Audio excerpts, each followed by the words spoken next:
So today we're going to talk about doubt. Doubt is an implanted program that prevents us from understanding our greatness. In the last episode, we were talking about following the path of your heart, right? Following your intuition, learning to trust your process and your path. That is the best way to align to your true purpose in life, to your God-given vocation, what you came to this earth to do.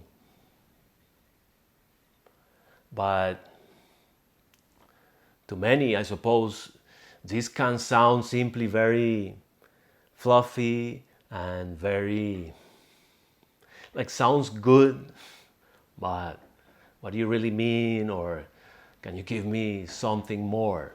And that's what we're going to do today, because we're going to explore it from the other side, from the side of doubt as an implanted program that conditions us to behave a certain way and to prevent us from understanding really our true power. It's the last line of defense that people will use in a society to prevent anybody from daring to say that we are powerful as gods. And throughout history, people have been burned for saying that. And still today, the worst judgments are reserved for only that few ones that dared to say something like that. And the words they use is heresy and sacrilege, very strong judgments. And that is to prevent everybody from even going there. And doubt is simply a program that is running that can be hacked. That's what we're going to learn today. So let's go quickly over the mechanism of the program doubt. When you engage in doubt, the next thing that happens is that doubt leads to speculation. And then there are two paths. There is a positive path and a negative path. The positive path is fantasy. The negative path is worry or fear. And now let's explore a few scenarios. You are confronted by any situation in life of making a choice, and usually there the program of doubt starts to run because, do I really deserve it? These kind of thoughts are happening unconsciously, and the program of doubt develops into speculation. Now you're in a state of speculation because you have doubt about something and you're going to try to begin to take control of this. So the program, the sub-program speculation starts, and that leads two ways. When you don't know something, you're in doubt, and you go in the negative speculation, that is what we call worry. To worry is to bet that the bad outcome is the one that is going to manifest, isn't it? Why would you want to do that? And then there is the positive way also of resolving speculation, which is fantasy, right? You're still in doubt. You're not in truth, you're in doubt. But you go the positive way and you begin to fantasize. This happens a lot at the beginning of romantic relationships, right? You simply imagine that person and you project everything positive to this person that you fell in love with.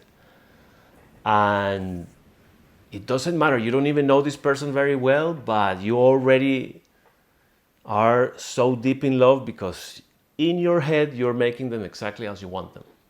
That is called fantasy, and that is based on doubt, and that is based on fear. So yes, that is all based on fear, which is a very low frequency way of life. right?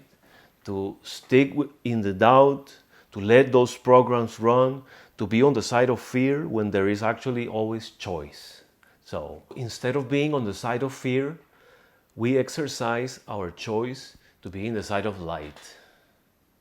So we are going to do the opposite of doubt, which is, there's many. One opposite of doubt is trust. I'm going to not even engage, not even let the program of doubt start, because I'm going to trust. That's already high frequency energy, of the highest. And then two other concepts that are also opposing doubt are clarity and certainty, right? As opposite of doubt, clarity and certainty. So we are going to engage now in the anti-venom for this program, which is exactly the opposite of what it's trying to do. Instead of going into speculation, we are going to go into trust and requesting for clarity and certainty. Like, the best thing you could ever ask the universe to give you, the best prayer would be to ask for clarity and certainty, because that is the anti-venom for doubt. So yes, trust is super high frequency. Clarity and certainty are also very high frequency energies, because there is authenticity. There is true authenticity when you want to see the clarity. You want the clarity to be shown to you. You are open for clarity. Most of the times, out of fear, we prefer not to look. Out of fear, we prefer not to look at the clarity and are happy with the speculation, with the doubt. So this is my favorite part of the video now. What can we do to practice clarity, to practice certainty? And it is all through feeling that we are going to understand this. That's why I stress it in my meditations a lot. The most important thing is to relearn how to feel yourself. How does stuff feel? How do emotions feel? How does the tension inside the body feel, etc. Meditation stuff. So the best hack in practical terms is to simply ask yourself, right now, this thing that is occupying my attention right now, how does that feel? Am I in doubt and speculation, or am I in trust? A lot of people don't know how to really pinpoint that difference. It is by feeling. It's very simple. How does doubt feel like? How does doubt and worry, how does worry feel like? Yes, I have this thing that I haven't resolved yet, and it's worrying me, and it's getting worse, because the story is that this happened and then that happened, and then when that happened, it really became complicated. So I've been thinking, do you know what I mean? It feels like chatter in the brain. It feels like you want to control something so badly in your brain, and you have all your hypotheses, and you have all your strategies, and you have perfected your argument. And is that solving it? How does trust feel? Ever happened to you that you met a person and instantly you felt like you really trust this person? You don't know why. You don't know why it is exactly, but you exchanged a few sentences, and now you've really felt trust. Tell me, is that something that you calculate in your head? Oh yes, I trust this person because a combination of what he was wearing with this and that, plus his achievements in life point to that. No, trust is just like, I don't know. I just trust.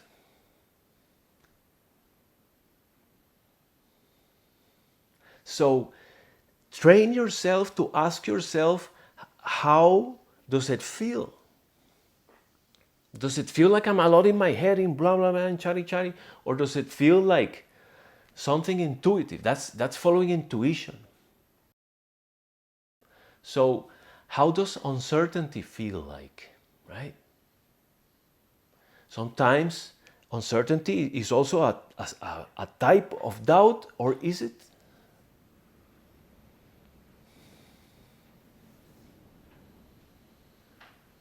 Uncertainty feels, usually, because it's misunderstood, uncertainty feels like doubt, and there goes the program. You want to control uncertainty into it being certain again. You're trying to control too much. And you're not allowing for the correct solution to appear. Because you're trying to have all the bases covered, and you have massive headlights, and you have a good look at everything, and you're calculating every move of everything to be always ahead and not ever have uncertainty.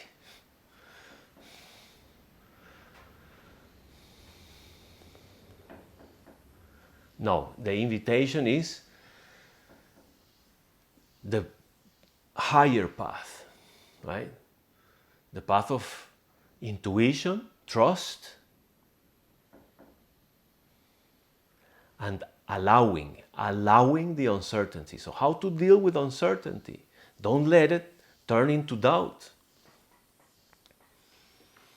Respect it. It is a sacred space. If it's uncertain, actually it just feels like I don't know. What about this that is imminent, and what is going to happen? I don't know. There is no bookings for the whole next 2 months. Well, I don't know. Sometimes the bookings begin to happen really quickly, really last minute. I don't know.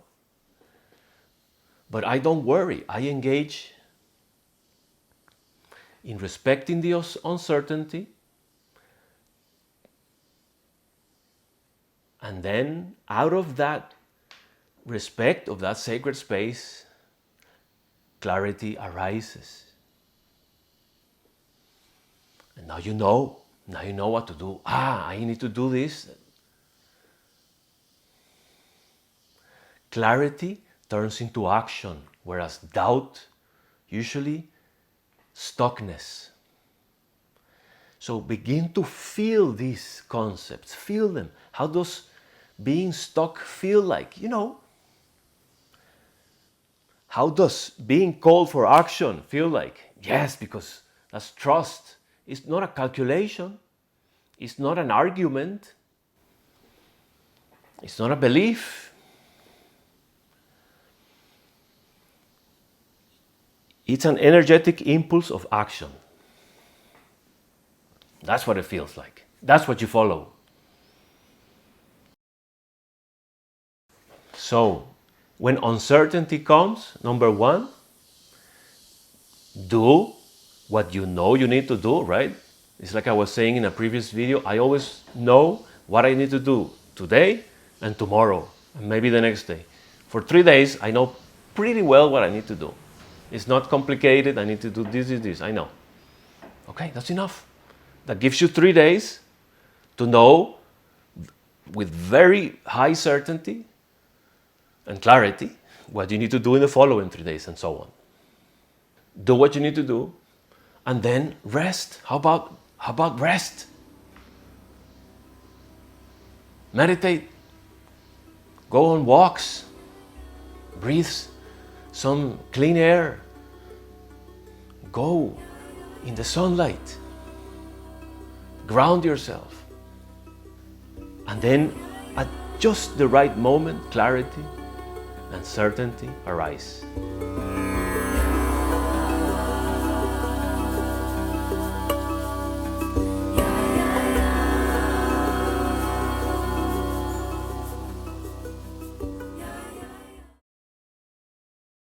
So around the time of these journal entries, I had a very nice dream where for the second time I am with this horse that was a gift in the first dream years ago.